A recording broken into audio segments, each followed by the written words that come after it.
اگر آپ کا کام عمل، آپ کا عمل کا امام اگر امر الہی ہے تو آپ نفس سے بچ گئے. اگر عمل کا امام تمہاری اپنی ذاتی انا ہے تو تم شر نفس سے بچ نہیں سکتے.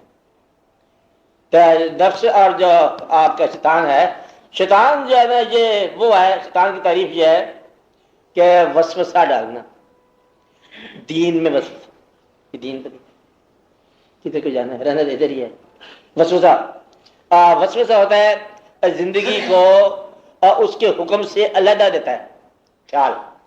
حالانکہ یہ پتا ہے کہ خاص اپوائنٹڈ ٹائم پر آپ دنیا میں آئے اور ایک پری ڈیسٹنڈ ٹائم کے بعد آپ چلے جاؤ گے. خاص دن مقرر ہے، اس کے اندر 2 دن مقرر ہیں، آنا اور جانا. درمیان میں آزادی کیا ہے؟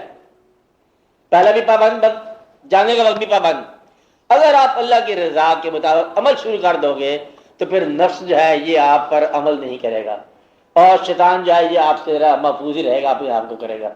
اور اگر آپ غرور، دیکھو غرور نہیں ہے، اگر آپ کمپیریٹیولی لوگوں پر اپنا آپ اسرٹ نہیں کرتے، اب شیطان سے بچ رہے ہیں آپ. اگر آپ کو اپنے ایمان پر وسوسہ نہیں آتا، شیطان سے محفوظ ہو رہے ہیں. اگر آپ باپ کے نالائق ہونے کے باوجود اس کا حکم پورے دل سے اطاعت قبول کرتے ہو، سمجھو کہ آپ پر شیطان نہیں غالب آئے گا. شیطان جو ہے یہ وسوسہ دیتا ہے. شیطان کی خوبی ہے، کیا خوبی ہے؟ انا خیر منہ، یہ یاد رکھنا. شیطان کا پیٹنٹ جو ہے نا گمراہی کا فکر ہے، وہ کیا ہے؟ انا خیر منہ، میں اس سے بہتر ہوں. کیا ہے؟ جب آپ یہ کہتے جاؤ کہ میں اس سے بہتر ہوں، شیطان وہ مجھ سے بہتر ہے، یہ فکر ہے آپ کے ایمان کا. Brother thy need is greater than mine. جو گمراہ ہے، مثال کے طور پر جو گمراہ ہے، تو پھر تم راہ والے ہو، تو اب یہ تمہاری ذمہ داری میں لگ رہا ہے. نہیں آپ کی بات سمجھ آئی؟ بات سب نہیں سمجھ آئی؟ جو گمراہ ہے، تم راستہ جاننے والے ہو، وہ گمراہ تمہاری ذمہ داری بن گیا. بجائے اس کے کہ نفرت کرو، آپ اس کو لے چلو. راستہ جانتے ہو تو بات یہ پٹھان والی بات ہے، اس کو مل گیا کافر. ایک پرانے کہانی بتاتے پٹھان کی. اس نے کہا کافر کا بچہ ہے، اسے کلمہ پڑھ. انہوں نے کہا خان پڑھا. کہتا ہے تو قسمت والا ہے، مجھے بھی کلمہ نہیں آتی. بات اتنی ساری ہے، کلمہ مجھے بھی نہیں آتی. تو اس کو آپ کلمہ پڑھانا چاہتے ہو تو کوئی بھی راستہ نہیں جانتے ہو آپ. اگر جانتے ہو تو اس کو راستے پر پہنچا دینا ہی کافی ہے، یہ سفیشینٹ ہے. لہٰذا کسی کو گمراہ کرنے سے پہلے اپنی راہبری دکھا. گمراہی کا ایک بتاتے ہیں، جو شخص دوسرے کو گمراہ کہتا ہے اور راستہ نہیں دکھاتا وہ گمراہ. آپ کو بات سمجھائی؟ راستہ دکھا. کہتا تم اندھیرے میں ہو، چراغ صاحب بولو، اپنی روشنی بولو. تم چراغ بنتے نہیں ہو، اسے کہتے تو اندھیرے میں ہے تو تو روشنی دکھا. یہ ساری کی ساری چکر ہے، رب دھوکہ ہی ہے. اس لیے کیا کہتا ہے کہ تو ظالم ہے، تم اس کے ساتھ رحم کر کے دکھا.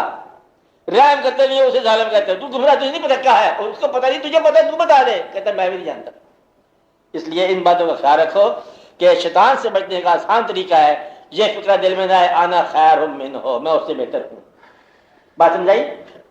تو شیطان سے بچنے کا آسان طریقہ ہے جس نعمت پر تمہیں کبھی فخر یا خوشی ہوتی ہے اس نعمت کو لوگوں کے استعمال میں آنے دو. اگر تم پیسے والے ہو تو غریبوں کے کام میں آنے دو آپ کا پیسہ، تو یہ شیطان سے بچ جاؤ گے. شیطان جو ہے وسوسہ پیدا کرے گا آپ کے دین میں، آپ کا اعتبار ختم کر دے گا. یہ شیطان ہے. شیطان عام طور پر کبھی کبھی ایک آدمی کے روپ میں ہوتا ہے جو تمہیں بار بار ٹکل کرتا رہتا ہے. وہ چھوڑو اس کا، آواز آتی رہتی ہے. تو شیطان سے بچنے کا آسان طریقہ ہے، کہتے ہیں کہ ایک ذکر ایک ایسی چیز ہے، ذکر میں انفاق ایسی چیز ہے جو شیطان نکل جاتا ہے اور نفس بھی کنٹرول ہو جاتا ہے. نفس کو کنٹرول کرنے کا، تزکیہ نفس کا آسان طریقہ کیا ہے؟ ذکر میں گم ہو جانا. تیری یاد میں ہوا جب سے گم، کیا کہا؟ تیری یاد میں ہوا جب سے گم، تیرے گم شدہ کا یہ حال ہے. شیر صاحب، تیری یاد میں ہوا جب سے گم، تیرے گم شدہ کا یہ حال ہے کہ نہ دور ہے نہ قریب ہے نہ فراق ہے نہ مثال. مگر اس کی یاد میں ایسا گم ہوگا کہ بس یہی بات ہے. تو جب تک آپ کسی کی یاد میں خیال میں گم نہیں ہوتے ہیں تو یہ نفس سے بچنا مشکل ہے. نفس جو ہے یکتائی میں بچتے ہیں آپ، یکتائی، یکسوئی. ایک خیال میں جا رہا ہے، اس کو باقی خیال کا پتہ نہیں ہے. وہ تم نے دیکھا دنیا میں کتنے گناہ ہوتے تھے؟ میں نے دیکھا نہیں، میں صرف تمہیں کو دیکھتا رہا. یہ کہتے ہی ہیں کسی بزرگ پیغمبر کی بات ہو رہی ہے، نام کوئی، کسی نے کوئی نام لیا، کسی نے کوئی نام لیا. عام طور پر نوح علیہ السلام کے بارے میں کہتے ہیں کہ آپ 900 سال 1100 سال زندگی تھی. آپ کی 1400 بھی لکھتے ہیں 900 سال. جب آپ کے پاس جبرائیل علیہ السلام آئے فرشتہ موت کا، انہوں نے کہا کہ یا نوح علیہ السلام کہ میں جان لینے کے لیے حاضر ہوا، اور نے کہا تشریف لے آؤ۔ انہوں نے کہا کوئی بات بتاؤ زندگی کی، اتنی آپ نے عمر پائی ہے، اللہ تعالیٰ نے بڑی آپ کو زندگی عطا فرمائی، کوئی زندگی کی بڑی سی بات بتاؤ۔ آپ کہتے ہیں کہ وہ بیٹھے تھے درخت کے نیچے، سائے میں ہو گئے، کہتے بھائی زندگی تو اتنی ساری تھی، جیسے درخت پہ بیٹھے اور سائے میں آ گئے، اور بھائی سچ پوچھتے میں صرف تیرے انتظار میں گزاری ہے، 1100 سال کیا ہے تیرے انتظار میں گزاری ہے۔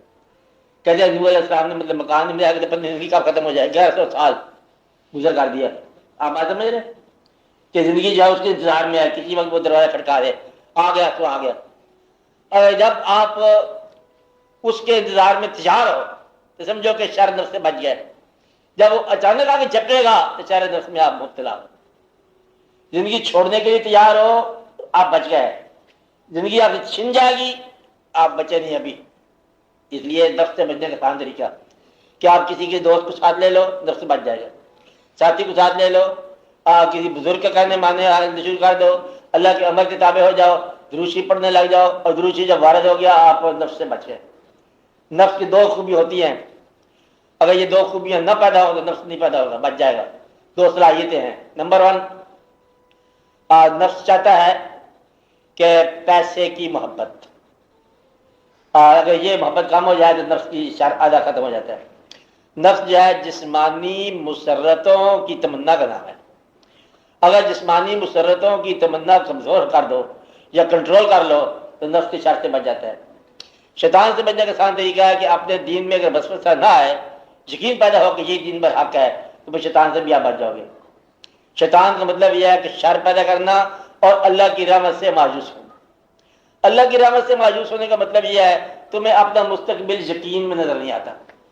جس شخص کو اپنے مستقبل میں شک پیدا ہو جائے، پتہ نہیں کدھر کو جانا ہے ہم نے، تو وہ سمجھو کہ شیطان کی گرفت میں ہے۔ شیطان اندیشہ پیدا کرتا ہے، وہ یہ کلمہ پڑھ پڑھ کے تھک گئے، کیا بننا ہمارا، پچھلی دفعہ 6 سال سے نماز پڑھتے جا رہے ہیں، ایک گاڑی مانگی اللہ میں نے گاڑی نہیں دی، نماز پڑھ پڑھ کے تھک، نماز کی گاڑی کے ساتھ کیا تعلق بیوقوف آدمی، وہ گاڑی لینی ہے تو نماز چھوڑ کر کفر کا استعمال کر۔ تو یہ بات جو ہے نا ہم کنفیوژن پیدا کرتے رہتے ہیں کہ ایک بڑی ضروری بات ہے کہ دعا کے ساتھ اللہ تعالیٰ کے آگے جب ہم دعا مانگتے ہیں تو دعاؤں میں ہم وہ چیز مانگتے ہیں جو کافروں کو بغیر اسلام کی مل گئی ہیں۔ آپ لوگ اس بات کو سمجھو کہ آپ کیا کر رہے ہو، کہ ان کو تو اسلام کے بغیر ہر چیز مل گئی ہے، ان کی کوئی ہر سسٹم ایسا ہے، اور آپ وہ چیز حاصل کرنے کے لیے دعاؤں کا استعمال کر رہے ہو۔ نماز کے بعد کہتے ہیں یا اللہ اور مجھے وہ چیز دے دے جو کافروں کو تو نے دی ہے، نماز مانگنے کہ مجھے وہ دے دے جو کافروں کو دی ہے، تو اس کے لیے کافر ہونا ضروری ہے۔ تو کافر والی بات اگر مومن کو دعا مانگنا پڑ جائے تو سمجھو کہ ایمان کمزور ہو گیا۔ اس لیے آپ یہ کہتے ہیں، ایمان والے کہتے ہیں یا اللہ مجھے بچا ان آزمائشوں سے جن میں کافر مبتلا ہے، جو انہیں ایمان میں نہیں آنے دیتی بات۔ آپ وہی چیز مانگتے ہو تو پھر آپ کا ایمان جو ہے اس طور پر کمزور ہے، شیطان ساتھ ہی ہوتا ہے۔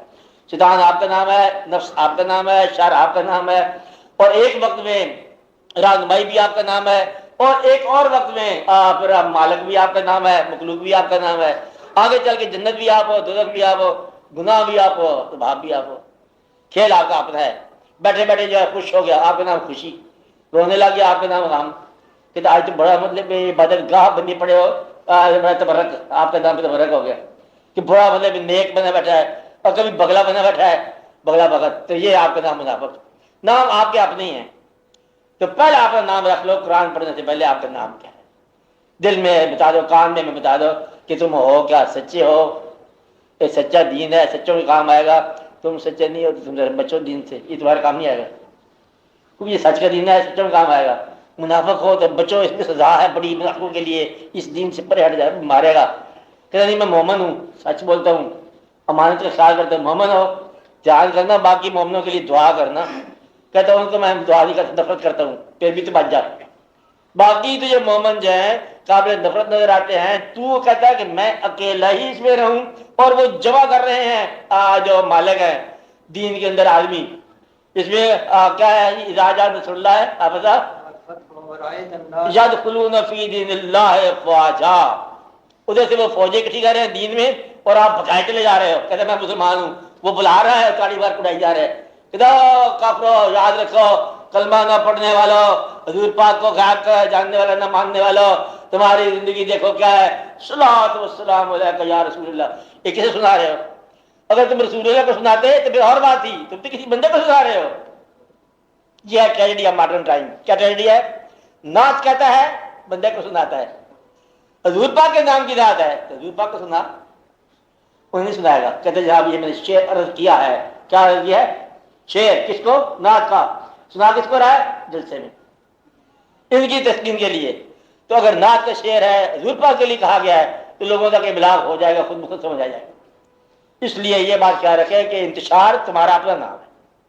اگر تم انتشار سے بچ جاؤ تو یہ وحدت فکر پیدا ہو جائے گی. وحدت فکر پیدا ہو گئی تو وحدت عمل کا پیدا ہونا بہت آسان ہے. وحدت عمل پیدا ہوگی تو 10 دفعہ آپ کامیاب ہو. ایک آخری بات سن لو کان میں. غلام ہندوستان میں، غلام مسلمان 10,000 بے شر سامان، انہوں نے پاکستان بنا لیا وحدت عمل. اور آپ 10 کروڑ آزاد مسلمان، طاقتور مسلمان، سرمایہ پرست مسلمان اور سرمایہ مست مسلمان، ہر شے آپ کے پاس موجود ہے. ہندوستان میں اتنے مسلمان آج بھی آپ کے ساتھ ہیں جتنے پہلے تھے. بنگلہ دیش بھی مسلمانوں کا ہے، بلکہ سکھ بھی آپ کے ساتھ مسلمان ہیں. سمجھو میرا کہنے سے مقصد ہے کہ اتنے مسلمان ڈر ہو رہے ہیں. اب کیا ہے؟ ڈر. وہ 10 کروڑ مسلمان جو ہیں انہیں ڈر نہیں تھا. پاکستان بنایا جن لوگوں نے، چھوٹے سے غریب لوگوں نے. اور آپ ڈر رہے ہو، شر آپ کے پاس موجود ہے، اس لیے کہ آپ کا یقین کمزور ہو گیا. آج آپ اپنے خیال میں ڈر رہے ہو. آپ کو بات سمجھ آ رہی ہے؟ اس کی وجہ یہ ہے کہ آپ کے اندر وحدت فکر ختم ہو گئی ہے. وحدت فکر تب ختم ہوتی ہے جب آپ جمع مال مال جمع کرتے جا رہے ہو، گن رہے ہو. کل تک آپ کے ابا جان کہ بڑے بڑے باغ تھے گاجروں کے اور مولیوں کے، اور آج آپ بدلے بے خدا جانے کیا سے کیا ہو گیا. آپ نے آپ کو کہاں سے کہاں سمجھتے ہو. کوئی آدمی یہ نہیں کہتا کہ پچھلی نسل ہماری غریب تھی، اور کوئی یہ ماننے کو تیار نہیں ہے. ماننا بڑا مشکل ہو رہا ہے. غریب ماننے کو آپ تیار نہیں ہو، اور امیر ہونے کا ثبوت آپ کو ملتا نہیں ہے. امیر وہ جو غریب پہ کام آئے. امیر کون ہے؟ غریب کو دکھانے کے لیے نا، غریب پہ کام کرنے کے لیے. بس آپ کی گاڑی ہوتی ہے تو مٹی اڑانے کے لیے ہوتی ہے، اور غریبوں کو دکھانے کے لیے ہوتی ہے. غریبوں پر روب کے لیے ہوتا ہے. مال ہوتا ہے تماشا کرنے کے لیے، دکھانے کے لیے. اور یہ بات جو ہے جمیع مسلمان کے لیے کمزوری کا باعث ہے. آپ کو فلوکی صاحب بات سمجھ آ رہی ہے؟ کیا سمجھائی بات؟ آپ کیا کرو کہ وہ بات کہ آپ دوسروں کی خدمت کیا کرو. مسلمان آپ کے علاوہ سارے ہیں. کیا ہے؟ آپ کب ہو جائے گے؟ جب آپ ان کی خدمت کرو. آپ کب مسلمان ہو گے؟ سب ٹھیک ہے. وہ مسجد بھی ٹھیک ہے، سامنے والی وہ ان لوگوں والی ٹھیک ہے. اب ٹھیک ہے جی، ورنہ توبہ کرو کہ موقع ملے اڑا کے رکھ دو مسجد کو. وہ دوسروں والی ہے مسجد، وہ عقیدہ ہے. اچھا پتہ نہیں کون ہے، کیا کہتے ہیں یہ لوگ، یہ غور طرح کا ہے. میں مثال دے رہا ہوں آپ کو، چھوٹی سی بات آخری ہے، یاد رکھنا. آخری باتیں ساری. ایک جگہ مسجد میں نماز پڑھنے کا اتفاق ہوا. ایکچوئل واقعہ، مغرب کی نماز. مسجد بھی کوئی بہت بڑی نہیں تھی، چھوٹی سی مسجد تھی، لیکن اچھی معتبر سی مسجد تھی، خوبصورت. نماز پڑھ رہے لوگ، جماعت ہوئی. ادھر سے میں لاسٹ پہ دوسری ساتھ دوستوں پہ تھی کل، اور میرے ساتھ ادھر ایک کوئی مسافر آیا، چاند سے تھا. سامان نہیں ہاتھ میں ہوتا، سامان رکھا کھڑا ہوئے.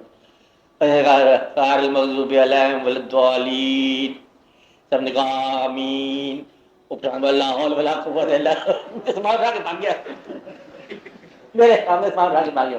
اب اسے کہو رو کہ جماعت ہو رہی ہے، وہ سارے آگے کام پہ لگے. اسے سامان اٹھا کے اسے یہ سکھایا گیا کہ جہاں اونچی آواز ہوتی ہے وہاں اللہ پڑا کرتے ہیں. اب وہ بات سمجھے، یہ ہے مطلب آپ کی پروڈکشن، کہ آپ بریلوی ہو تو یہ ہے آپ لوگوں نے سکھایا اپنے طبقہ خیال کو کہ جہاں اونچی آمین ہو وہاں سے بھاگ جایا کرتے ہیں. تو یہ آپ نے گمراہی سکھا دی. آج جو لوگ نماز سے پہلے درود نہیں پڑھتے آپ انہیں کافر کہتے ہو. اگر اذان سے پہلے، اگر اذان ہم حضور پاک صلی اللہ علیہ وسلم کی اتباع میں اذان کہہ رہے ہیں، تو جو اذان آپ کے زمانے میں کہی گئی وہی کہو. اگر اس وقت اذان سے پہلے درود کہا گیا تو آپ کہو. اگر اس اذان میں جو بلال رضی اللہ تعالیٰ نے کہی گئی تھی اس میں درود نہیں کہا گیا تھا آپ نے کہو. میں بار بار کتابوں میں لکھ کے بات بتا رہا ہوں کہ مسجد سے لاؤڈ اسپیکر نکال دو، مسجد آباد ہو جائیں گی. لاؤڈ اسپیکر جو ہے وہ ٹیپ ریکارڈ لگایا ہوا ہے، پورا کا پورا آج شبینہ ہو رہا ہے، قرآن پاک پڑھا جا رہا ہے. مولوی صاحب ٹیپ ریکارڈ لگا کے گھر چل جاتے ہیں آرام سے. یہاں کی مسئلے کی بات نہیں کر رہا ہوں، اور جگہوں کی بات کر رہا ہوں. تو وہاں پر ایسا واقعہ ہو جاتا ہے کہ ٹیپ لگے ہوئے. اگر یہ اذان کو نکال دیا جائے، پرانے زمانے میں محلے کی مسجد کی آواز نہیں آیا کرتی تھی آپ لوگوں کو، ایک بریک سے مطلب آواز والا بابا جا کر تھا، سب کو اذان کی آواز آتی تھی کہ او بابا نے اذان کیا دیے، سب پشان پشان چلے جا رہے ہیں. آپ مطلب یہاں پر واقعہ کو نہیں ہے. دوسرا آپ کی رات جو ہے وہ پوری طرح سیر گاؤں میں پھرتی ہے، اس لیے آپ کے پاس واقعہ نہیں ہے. صبح جو ہے قرآن پڑھنے کی بجائے اخبار پڑھنے کی مصیبت ہوتی ہے، اور واقعات ضروری ہے، پتہ نہیں پریزیڈنٹ رہتے ہیں کہ نہیں رہتے، پتہ نہیں جمہوریت آتی ہے کہ نہیں آتی، پتہ نہیں کیا ہونے والا ہے. ہر آدمی یہ پتہ نہیں کیا ہونے والا ہے. ہونے والا کیا ہے؟ بس تو آپ ہی نہیں ہونے والا. اس بات کو سمجھو کہ کیا ہونا ہے تو کیا نہیں ہونا. چل سے چل کا میلہ ہے، باقی سب کچھ ہونا ہے. ہر آدمی جو آ رہا ہے اسے چلے جانا ہے. آپ کو بات سمجھ آتی ہے؟ ان باتوں پہ خیال رکھو تو شاید بہت ساری آسانی پیدا ہو جائے. اب آپ دعا کرو کہ آپ کو اللہ تعالیٰ شیطان سے بچائے، یعنی کہ اپنے دین پر بدگمانی کرنے سے بچائے. اللہ تعالیٰ آپ کو نفس کے شر سے بچائے. نفس کے شر کا مطلب دنیا کی محبت سے بچائے. اللہ تعالیٰ آپ کو اپنے راستے پر چلائے. اللہ کا راستہ کا مطلب کیا ہے؟ اللہ کے پسندیدہ لوگوں کا راستہ، ان راستے پر چلائے. اللہ تعالیٰ آپ کو اپنا بندہ پسندیدہ بندہ بنائے. اللہ تعالیٰ آپ کو اس دنیا سے ایسی آسانی سے نکالے، اپنی راہ کے اوپر چلا دے کہ آپ کو تکلیف بھی نہ ہو، اور ایسی زندگی اللہ تعالیٰ آپ کو عطا فرمائے کہ تم بھی راضی رہو اور اللہ کریم بھی راضی رہے. صلی اللہ تعالیٰ علیہ خیر خلقی و نور عرشی.